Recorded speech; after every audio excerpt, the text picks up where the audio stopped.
ayo calanka Soomaaliyeed waa astan shaydaan waa astan diimeed heesta calanka Soomaaliyeedna waa hees loogu heesayo ama cibaado loo muujinayo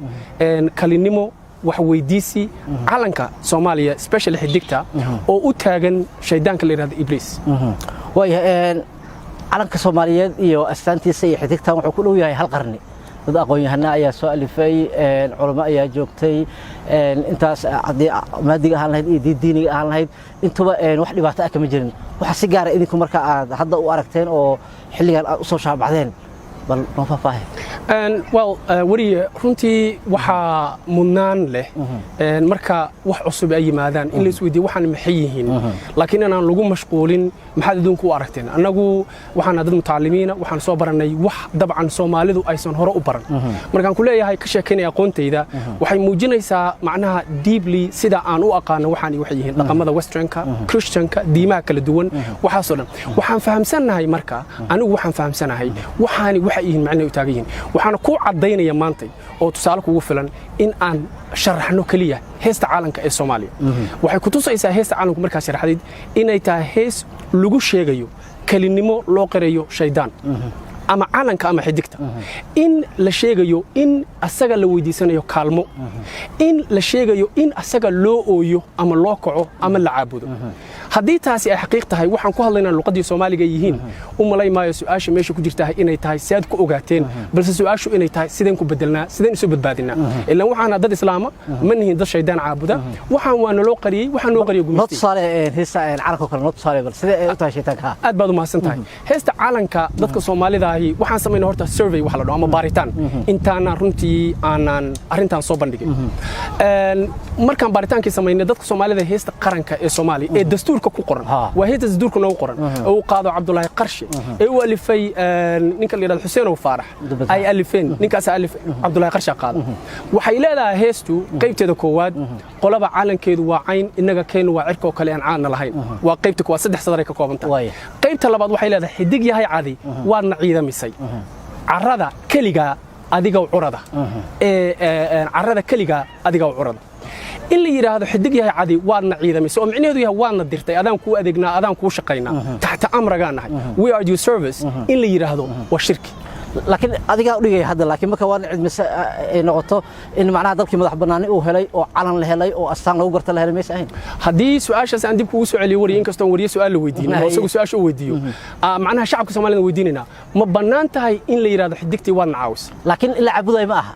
haddii la yiri macnaheedu macnaha in la caabudayo ma aha waxa cadeynaysa in la caabudayo mid ku xigta raac waxa cadeynaysa in la caabudayo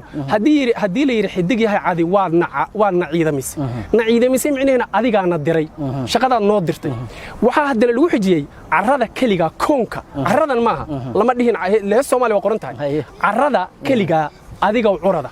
meaning wax ka horeeyahay ma jiraan wax ka sareeyahay ma jiraan laakiin way in ka soo aragtidaad aad u tahay laakiin isleedahay hadalka waa sida markii kala wixii loo jiido oo loo dhigo macnaha sababta uu dhigayso dadka oo aad leedahay waxa loo jeedaa in la caabudayo oo balse uu jeedo qofkii uu suubiyay in ay asaanta u tahay aan ku darno mid labaad aan u gudubno marka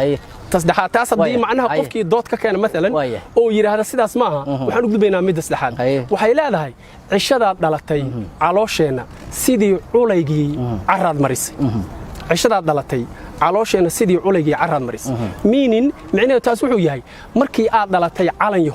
ama xidig yahay markii aad oo xornimada aan gaaray oo aad dhalatay ba adigu aan ku aragnay waxaad calooshena ka tirtirtay wax alla wixii nagu jiray oo dhibaha adiga noo keenay caafimaad adiga noo keenay wanaag daraadaaban saan kuna tuducda ugu dambaysa ee ku sii xirantaas waxay tahay caawoy dhaha micna leedahay afka Soomaaliga caawo waxa lagu yiraahdaa waa saddex micna leedahay caawo waa caawo oo caawada loo yaqaano ta ku xigtahay waxa weeyaan magac loo bixiyo badan dumarka oo micnaheedu ay tahay qof nasiib badan caawoy dhaha micnaheedu waxa weeyaan nasiib dhaha maya nasiib dhaha ma caawoy dhaha macnaha waxa weeyaan in la muujiyo khushuuc ama tawaadu cibaada ah oo loo muujinayo calankii oo la leeyahay war ha loo qiro macnaha weynaanta calanku uu leeyahay iyo nasiibka aan ku helnay isaga waxa ku raacsan midda ugu sii dambaysa waxay leedahay ku xigto ugu dambaysa waxay leedahay shantii cududood cadkii ka maqnaa adaa noo celiyo waadna caawis shanta Soomaaliya cadkii ka maqnaa calan yahow adiga noo soo celiyo waadna caawis haddii marka calankii loo qiray inuu nacaawiyey loo qiray inuu asaguna ciidamiyowna diray loo qiray inuu wax dhibaato ay wixii dhammaa asagu naga qaaday xidigtii la yiri xidig yahay caadi waadna ciidabisay oo waadna dirtay laguna dare la yiri cawoy dhaha ha loo qiro macnaha loo khushuuco oo tawaaduc ha loo muujiyo haddii la yiri qof kasta oo diinta islaamka yaqaana ama caqli leh meel kale oo loo jeedi karo ma jirto dadka qaar macnaha surveyga intaan ku jirnay waxay yiraahdeen waxa laga wadaa ammaan baa laga wadaa ammaan markaan fiirino calaamada kale caalamka anagu waxaan sameynaa baaritaan caalamka Soomaaliya kale kuma sameeyno waxaan sameynaa research ugu yaraan 18 calan oo 18 wadan oo kala duwan hal wadan oo caalamkooda sidaan anagu u muujiya ma jiro in fact researchka markaan ku jirnay dad badan oo ajnabihi waxay noo sheegeen markaan baarayna caalamkooda oo Kenya la barbadhigaynay in aan nahay qowmiyad runtii aan waxa ay sheeganayaan iyo ficilkoodu isan israacsanayn waayahay adaa ku watay marka dib aad u fiirisaysaa oo kale gaar ahaan kuwa jacaylka oo kale qofka inuu leeyahay hiblaayo aan ku helin waa ku dhimanaya adiga ku yeelaya kaasoo kale marka maxaad leedahay tan ku fasirtay inay cibaado tahay ma israacaan haddii aan iraahdo mesela anigu waxaas hadaan helin waa ku dhimanaya macna dhib ay soo gaaraysa hadaan iraahdo oo waxaan shakhsi ay yihiin labo waxay kala tahay laba shay shayna waa baahi adiga aad qabto waxaas tan helin dhib ay soo gaarayaan leedahay shayna waa shay aad u qirtay cibaado u qirtay because xidigta iyo calanka waxa loo qiray cibaado weey xidigtii macnaha dad Soomaaliya oo dhan caawisaali waxaan rabaa adoo iga raaliya inaan u gudbo wax la dhaho comparison inaan sameeyo calankan Soomaaliya sida anigu hore u sheegnaba Soomaaliya ma sameeyo xidigtana waxa dadka Soomaalida waxay aaminsan yihiin shanta Soomaaliya u taagan tahay uma taagna waxaan rabaa inaan shacabka Soomaaliya la wadaago wax xidugta u taagan tahay really macnaha rasmiga xidugta u taagan tahay iyo calanku meeshu ka yimid calanka Soomaaliya ee maanta haysano ee buluuga waxa la keenay wadanka Soomaaliya 1889 waxa keenay Talyaaniga 30 sano intuusan dhalan ka hor ninka la yiraahdo Cawaale waa sameeyay calankaasi laakiin Cawaale sida lagu hayo Waraysi uu ku bixiyay oo hadaba ku jirta 1883 ha isagu waxa uu leeyahay inuu wuxuu qirayaa isaga uu suubiyay oo waliba fikir asiga u gaar oo ahaa oo uradii xilligaas jiray oo Israa'iil ay kamid tahay koox walba ay wada calan gaar ah balse uu ka alifay isaga uu soo alifay oo shanta xidigna uu ku matalay shantii Soomaaliyeed cadaanka laga soo qaatay nabadda buluugana laga soo qaatay badan ugu dheer oo aan leenahay miyaas absolutely waa waraysigaas waa daawaday in fact waxaan daawaday more than in qof Soomaali uu daawado laakiin xaqiiqdu waxay tahay Cawaale creditkii asaga bilasiyo la yiraahdaa sameeyay ma dhahayo marka anu ma sameyn waa this is expected waa macna wax la rajay wuxuu noqon karaa calan gumaysi wuxuu noqon karaa calan gumaysi taariikhda anigu dad ma nihiin macnaha wixii rab lagu shubo waxaana dad aqli leh متعلمين waxa loo baahay laakiin laftiina waxaad ku shubaysan dadka waxaan adiga rabtaan maya ma shubayno anankii lagu bedel aw waxaan leenahay Talyaaniga oo isaga soo biyay kii markii Talyaaniga koonfurta iyo Xoroobis oo la bixinay muxuu ahaa marka oo kan la keenay su'aasha rasmiga oo dadka shacabka Soomaaliyeed iyo qof kasta inuu isweydiiyo u baahanta waxay tahay hadii anagu aan been sheegayno taariikhdii taal 1889 kii calanka buluuga ee xidigta dhexda ku leh asagoo qaybta hoose guduud ay ka tahay hadii uusan surnayn fisha gobyerno 1829 kii haduusan calanka buluuga ee xidigta ku lahayn uusan ka taagnayn Tripolitania hadii uusan ka taagnayn Cernisi oo laba wadan oo Talyaanigu gumaysanaya oo exactly midka aan haysanaa hadii uusan ka taagnayn Cawaale sameeyay hadii laakiin 1889 kii Soomaaliya uu yaalay 1823 iyo 25 Liibiya uu yaalay isagoo exactly Kenya ah haduu yaalay Cawaale ma sameey karo waxa u diidaysa taariikhda u diidaysa waxa inta si dheer 1800 macnaha 1820 kii calankan waxa laga isticmaalay qowmiyada kale waxa maanta isticmaalo nala isticmaala oo isticmaala 1920 kiina samaystay ciidamada cirka ee Mareykanka waxa 1926 samaystay ciidamada badda ee wadanka Chile waxa samaystay oo hadda ilaa maanta haysta dadka caabuda shaydaanka intaas oo dhan waa taariikh jirta wax la inkiri kara maaha therefore lama dhihi karo Cawaale sameeyay waayahay intaas hadii ay jirto oo intaas soo dalay isticmaalaysay sideen loo ogolaaday in qaramada midowga laga taago oo la geeyo oo Soomaaliya lagu aqoonsado waaw arintaas waxaan u maleynayaa qof kasta oo Soomaali inuu ka jawaabi karo because powerka ama awoodda markaas jirta waxay ahayd Talyaaniga ma jirin wadan calankaas markaas haysta macnaha markaan ku leeyahay ciidamada cirka ee Mareykanka iyo ciidamada badda ee Chile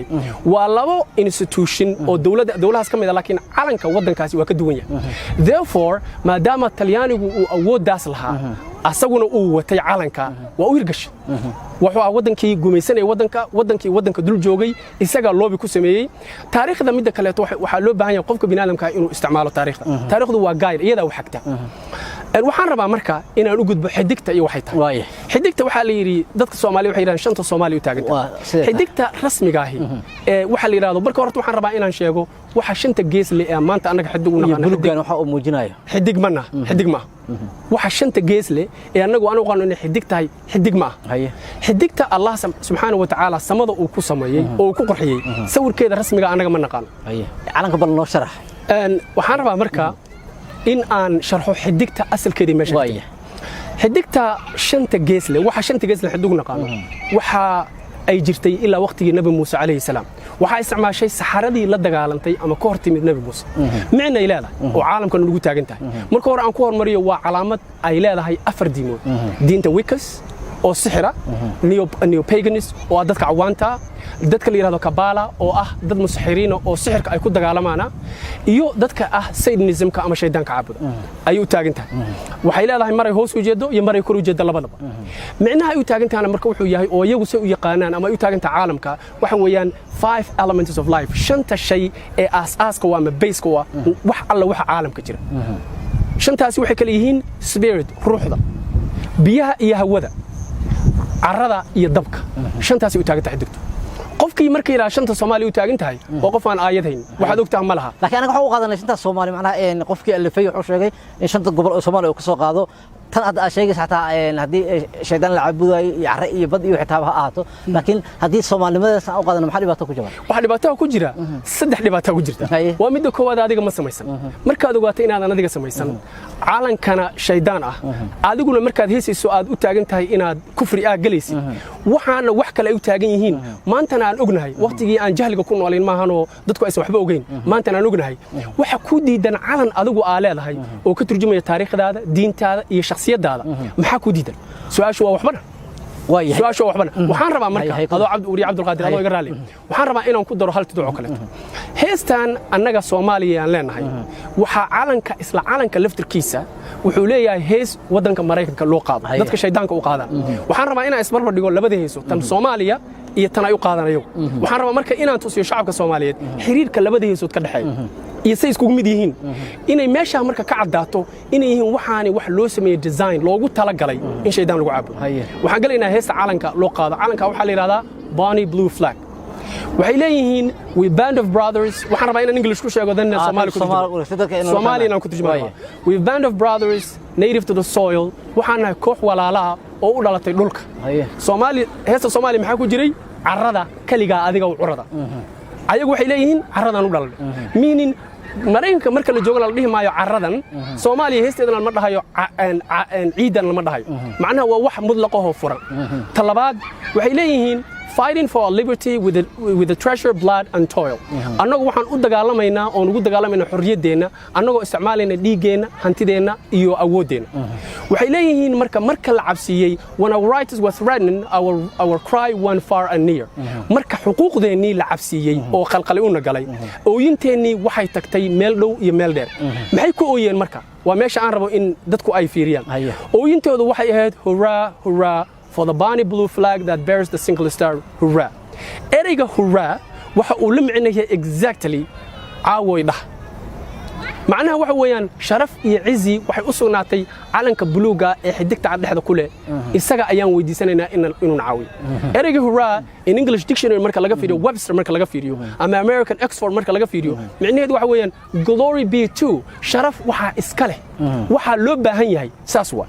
ereyga Soomaaliga marka la yiraahdo caawoydaha calanka macnaha markii loo heeso leeyahay adiga kaliga tahay adana caawiya adigan caawinaad ku weydiisanayna caafimaad noo keentay wixii naga maqnaa loo keentay intaas oo dhan markii la yiri ayaa waxa la yiraahdaa caawoydaha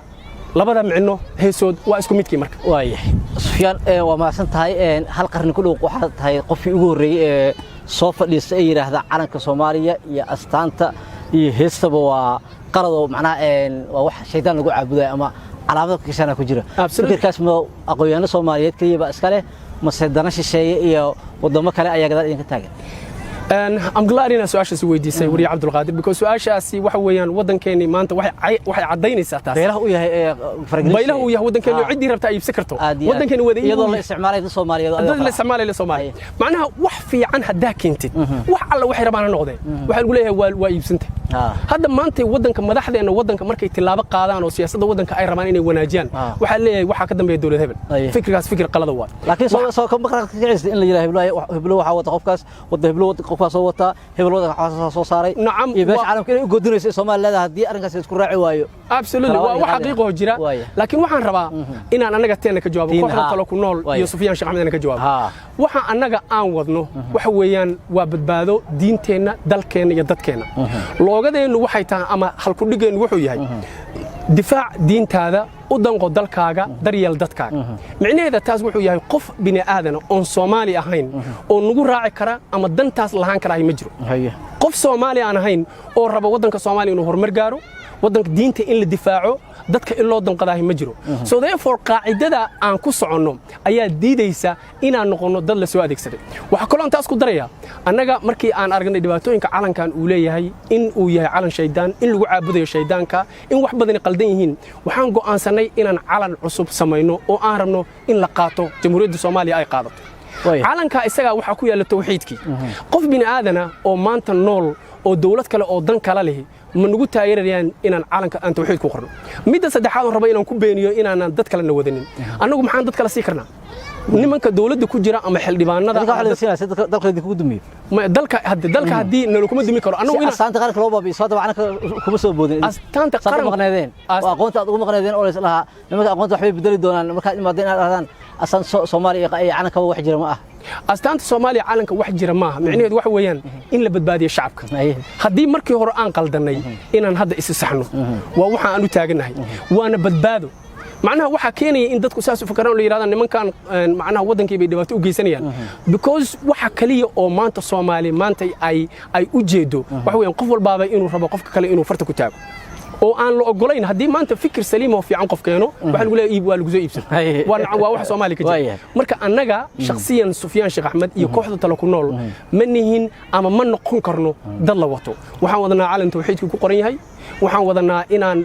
shaydaan inaan la caabudo meesha inaan ka saarno hadii la rabo wadanka in la burburiyo ama qolada rabtaa wadanka inay burburiso wadanka diin macnaha wadan islaam oo adag kama dhigteen caalamka maanta jiraahina ma rabo diin ma rabo wadan diin oo adag ma rabo therefore anagu ma noqon karno dad la wato way marka aad arrimaha diinta aad ka hadashaan oo aad calanka diidaan maxaad uga doontiin kooxahan diimaha dad ku laayo oo fikirka gaarka ah qaba waxa cajiiba hal mar laba su'aalood isku xigta marna inaad tiri gaala ku wata ama macquul ma tahay inuu gaal ku wato marna aad tiri inaad tiraahdo xaq jir maxaad uga duwan tahay taas waxay cadeynaysaa in aan nahay dad wadaniyiin oo runtii u taagan danta wadankooda anagu hub ma wadano mucaarad ma nihin dawladda hadda maanta jirta ama dawladda soo socota ama tii jirtay waa taageersana waxaan uga duwanahay marka koox hub wadata anagu ma ku socono violence kuma socono ama in la dagaalamo waxaan rabnaa dadka inaan ku bedelno aqli waxaan rabnaa dadka inaan ku bedelno cilmi markastana waxaan taageersanahay dawladda jirta xisbi siyaasadeedna qayb ka bayn ama mid diineed ha ahaato ama mid kale ha ahaado way 20 sano ugu dambeeyay dadka Soomaaliyeed waxa lagu beer la xabsanaya arrimadin ama macnaha laga keeno ama dal laga keeno ama ba gudaha dadka Soomaaliya qaarkood hal gaalaysiyo dadka Soomaaliyeed oo u dhagan ugu leeyihiin marka diin la yiraahdo marka idinku laftigeena arrimaha diinta ka soo gasheen oo calanka waa Kristaan iyo astaanti ba dhahdeen meel taas ay qayb ka noqonayaan idinku la isticmaalay wali waa dil raba danash ee gadaal idinka taageen inaad dadka Soomaaliyeed ku beer la xawsataan adigoo diin uga dhigaya in calankooda iyo astaantooda qaranka ay yihiin wax Kristaan oo leeyahay wali Abdul Qaadir dadka Soomaaliya waa dad Islaam boqolkiiba boqol oo sunniyiin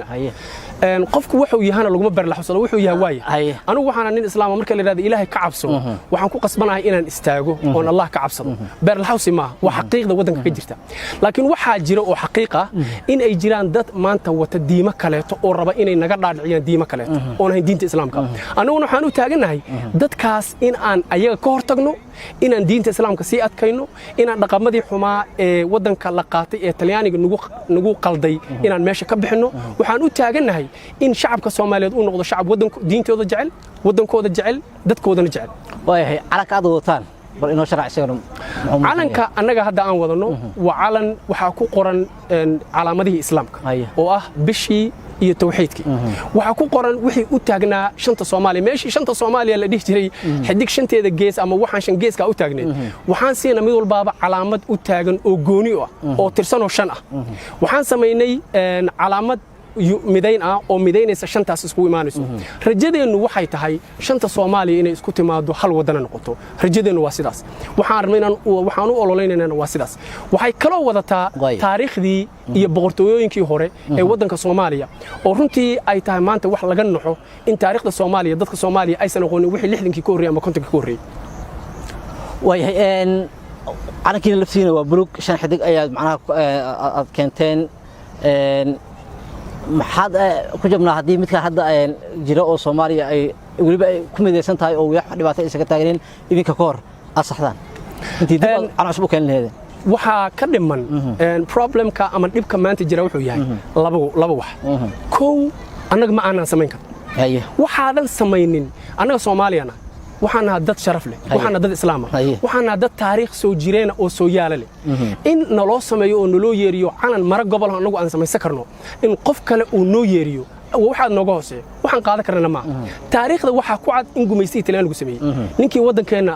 boobay ninka maanta aan rano waxyaabaha soo wadna waxa kamid ah inaan weydiisano Talyaaniga magdhow balaayiin dollar inuu bixiyo oo uu siiyo dalka Soomaaliya dhibaatadii uu noo geystay in la ka mago ayaan rabnaa inaan ka daba tagno marka calan uu asagu sameeyay ma haysan karnaba waxaan rabnaa calan Soomaali anagu marka mid kale waxaan rabaa wariye Cabdiqaadir aan ku sheego maalinta ay timaado hadii alla yiraahdo in Soomaaliya ay ogolaato dadku qaato intooda badan waaba qaateen calanka Soomaaliya in la bedelo maalinta ay timaado calanka aan wadano ma aha qasab in la qaato waxa imaan doona in laga wada hadlo waxa imaan doona dadku inay ka doodaan dad badan oo cuqaala dad badan oo mutacallimiin ayaa wadanka ka buuxa oo fikirkeen oo kale uu ku jiro waxaan diyaar u nahay dadkaas inaan la fadhiisano dawladdu inay wado arintan ila dawladda dhamaynayso oo bedelaysa baarlamaanka dawladda markaas jirta ama tan haato ama mid kale haato in la sameeyo calan cusub oo Soomaaliya ay samaysatay oo Soomaali dhaqankeedii wata oo Soomaali diinteedii wata midkaas way midka aan doonayn waayahay muddo aad wax soo baranaysan oo dibadda aad ku maqneedeen sida aad sheegteen aad ka fikiraysan dadkii Soomaaliya waxaad u qabateen dhaliil marka laga tagay calanka qardam ah ummadda Soomaaliyeed waxaan aad u soo kordhiseen oo kala mid jiraan waxaan u soo kordhinay runtii aniga iyo kooxda aniga aan gudoomiyaha u ahay waxaan sameynaa waxaan ka qayb galnaa waxyaabo la yiraahdo ololaha waxbaritaanka boogaagan qornaa waxaan taageernaa hay'adaha waxbarashada ee Soomaaliya ka jira waxaan taageernaa hay'adaha caafimaadka waxaan iska ilaalinaa oo banaanka ka istaagnaa wax lagu xiisiyasada because anagu sidaan aaminsanahay waxa Soomaaliya maanta ka jira haddaan dhex galno waxba kama qaban karno macnaha siyaasadahan marka la yiraahdo laakiin waxaan awood u leenahay inaan ama ceel qodno ama aan isbitaal wax ka dhisno ama aan iskuulo wax ka dhisno ayaan awood u leenahay iyadana waa qabanaa waxaan kaloo awood u leenahay in iskuul aan dhisteen ama hal ceel aad qodeen ma jiraan waxaan ka qayb qaadanay oo aan مثلا qayb qaashan mar hal xab aad qodeen hal ceel xataa ma anagu ceel maanta aan dhihi isbitaal aad dhisteen anagu aan dhihi karno may waxaan nahay dad aad u yar 28 ilaa 30 ilaa ay wixii ka macnaha kooxda gudeen committee-ga guud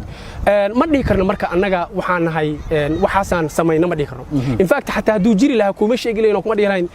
ceelkaasan wadno because siyaasadeena ka soo horjeeda waa sadaqo marna inaan ku abaal sheegno laakiin waxaan ku dhihi karnaa wax ka qayb qaadanay dhismaha ceelal dhisma isbitaal iyo waxbarashooyin muhiimkuna waxa uu yahay anagu waxaan go'aansanaa canshuurtii wadanku uu nagu lahaa inaan iska qaadno ama aan ololo ku sameeyno aan wax uga bedelayno dadka waxaan aaminsanahay wax ugu fiican ee maanta aan qabanay ama aan qabanayno in ay tahay in aan bedelno dhaqamada qaldan iyo taariikhdii la qalday ee Soomaaliya waa wax ugu fiican ee wadan u baahan yahay sida aaminsantahay waa saan aaminsanahay waa sida xaqiiqda waayahay misladahay aqoonyahanada Soomaaliyeed oo aad ka mid tahay soddon sare ee ka badan qurbaha ku maqnaa markii aqoonta soo diyaariyeen oo ay oo rabay xilligaas inay waxay soo barteen canshuurada dalka wax soo bartay dalka inay ku celiyaan meeshii laga rabay iyo horumar wanaag Soomaaliya inaad la imaadaan qaran dumin iyo dhibaato ma ahna wax kale oo idinka faa'iido ma jirto wariye Cabdiqaadir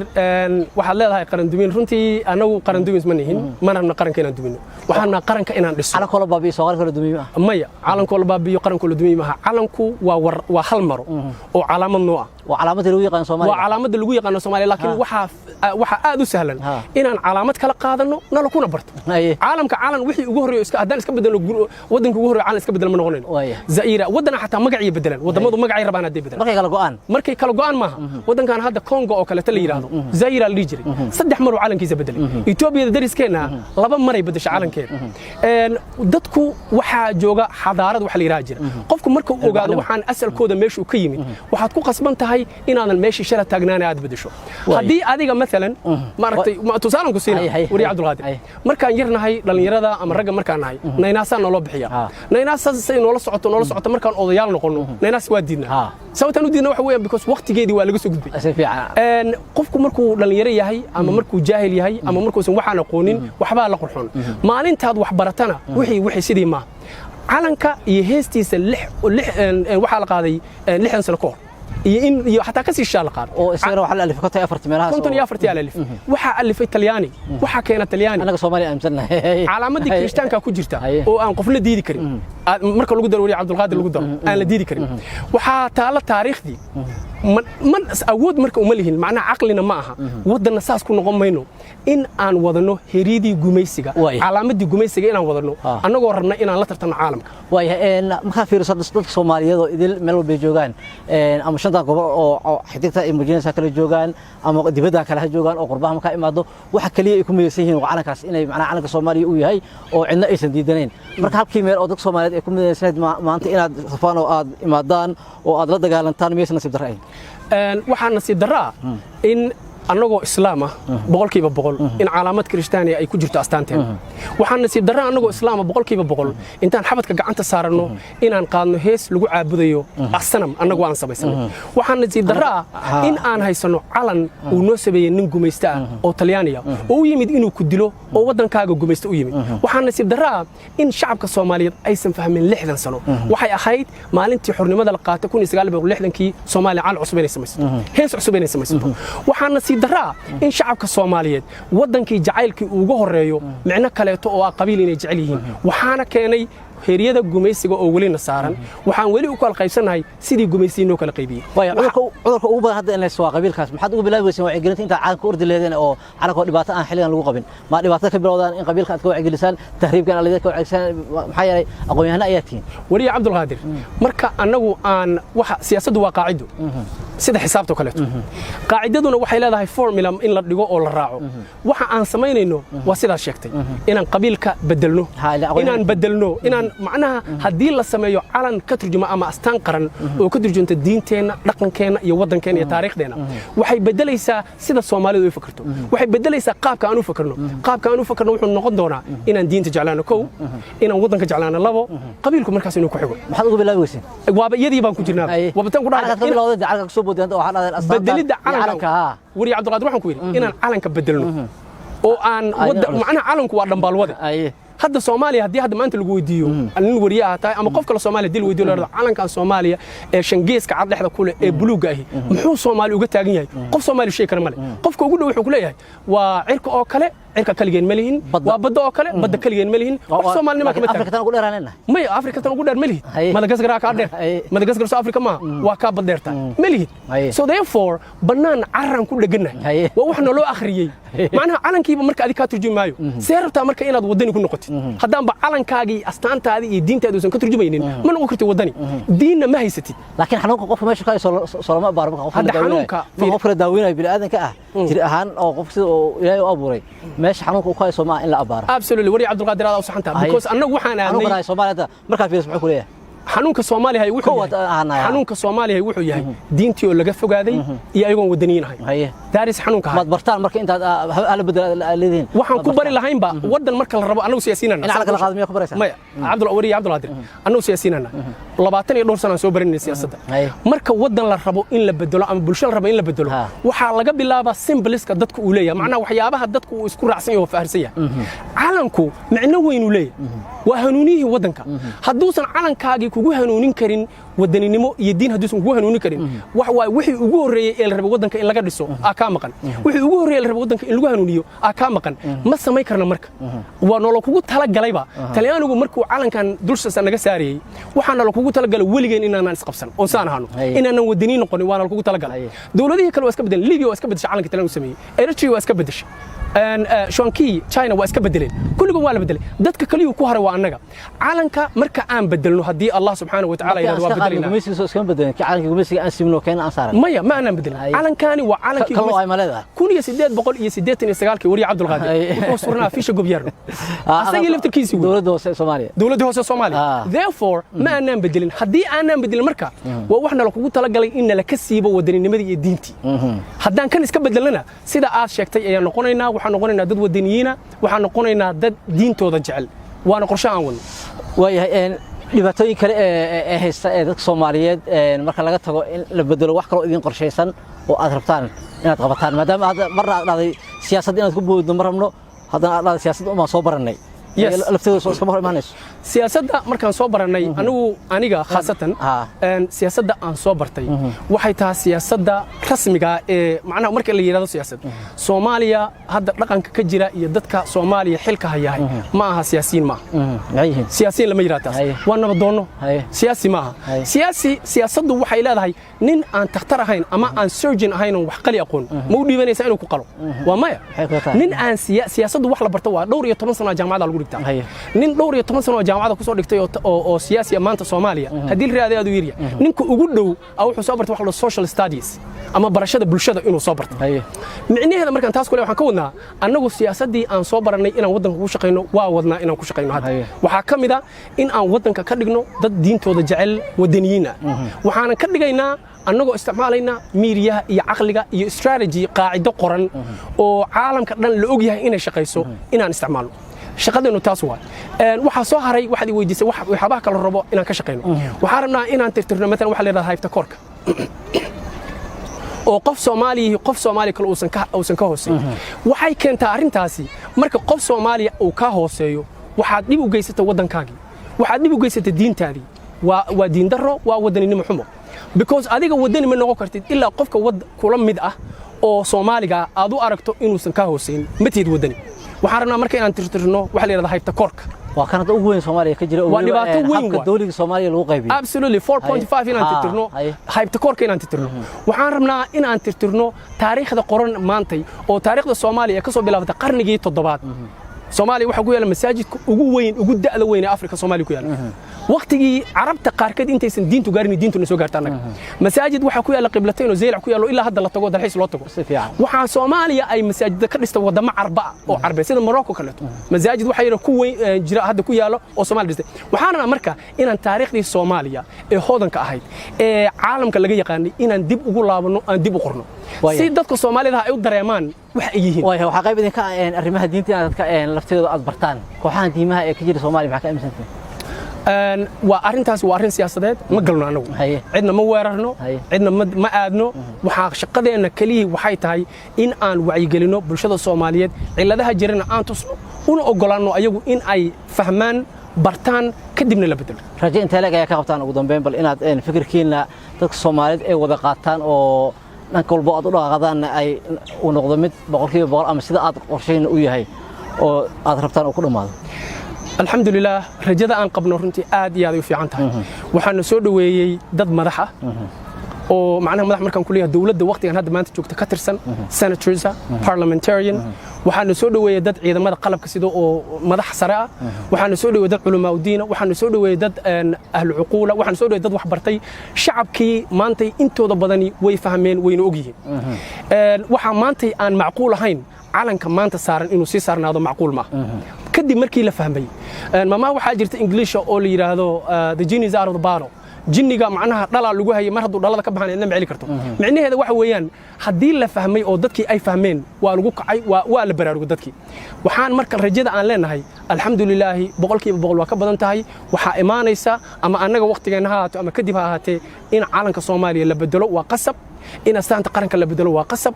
إن هستان عبادة ده الشيطان لجو عبود اللي بدلنا وقصب وهي جذا Soomaaliya ku leedin xafiisyo iyo dad idin qaybsan ee bulshada balqada dhiciyaan fikirkan hadda aad wada in caalamka saamiisa bay qaldan yihiin taageerayaasha tala ku nool Muqdisho Boosaaso Gaalkacyo dhammaan Soomaaliya magaalooyinkooda kala duwan waa buuxan